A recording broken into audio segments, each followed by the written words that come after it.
Sa ibang balita, sesentro na sa posibilidad ng pagtagas sa linya ng metered LPG ang investigasyon sa pagsabog sa 2 Serendra Condominium sa Taguig. Eksklusibo namang nakakuha ang GMA News sa mga litrato ng napinsalang unit. Saksi si June Veneracion. Sa mga eksklusibong litratong nakuha ng GMA News mula sa isang source, makikita ang matinding pinsala sa Unit 501B ng 2 Serendra, kung saan pinaniniwalaang nagmula ang pagsabog itong gabi ng Biyernes. Ang bahagi ng kutsyon ng sofa, dumikit sa kisame sa lakas ng pagsabog. Pati ang iba pang condo unit na pinsala rin, gaya ng makikita sa kuwang ito. Ang pinto naman ng elevator na ito nawasak. Sa fire exit area naman, tumilapon ang pintong ito. Habang ang isang ito, bagamat nananatiling nakakabit, ay nayupit natanggalan pa ng handle. Pero ang tanong hanggang ngayon, ano ba talaga ang sanhi ng pagsabog?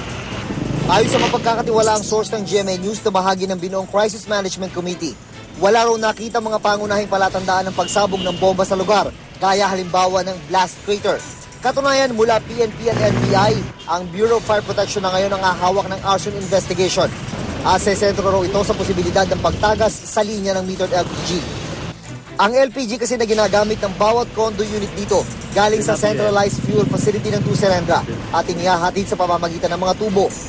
Ayon naman kay Dr. Carlo Arcilla ng UP National Institute of Geological Sciences na isa ring geochemist o eksperto sa pagsusuri ng iba't ibang materyales, nagkakaroon daw ng gas explosion kapag may tagas at naiipon ang gas sa isang kulob na lugar o kwarto ng ilang araw o linggo.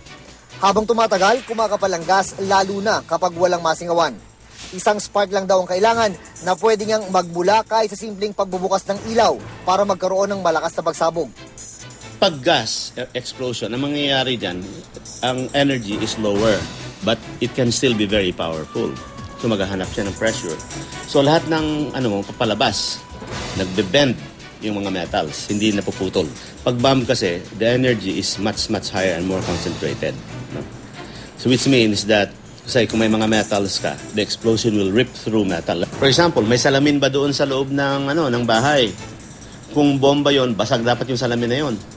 Ito ang isa sa pinakabagong kagamitan ng UP NIGS. Ang kagamitan na ito ay pwede raw magbigay linaw kung ano ba talaga ang nangyari sa pagsabog sa 2 Serendra. Sa pamamagitan ng kagamitan na ito, maaanalisa kung ang mga ebidensya ba ay produkto ng gas explosion o bomb explosion. Ayon pa sa source ng GMA News sa Crisis Management Committee, ang pagsabog sa 2 Serendra ay maikukumpara raw sa naging pagsabog sa 32nd Street dito rin sa Bonifacio Global City nitong Enero. Gas leak din ang itinuturong dahilan ng naunang insidente ito.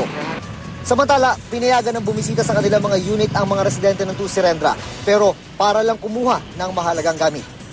It's distressing because some people needed things from their unit. Some people are sick, they needed medicines. Some medicines are expensive, you cannot just buy it. As for my case, could I have my wallet? June Veneracion ang inyong saksi.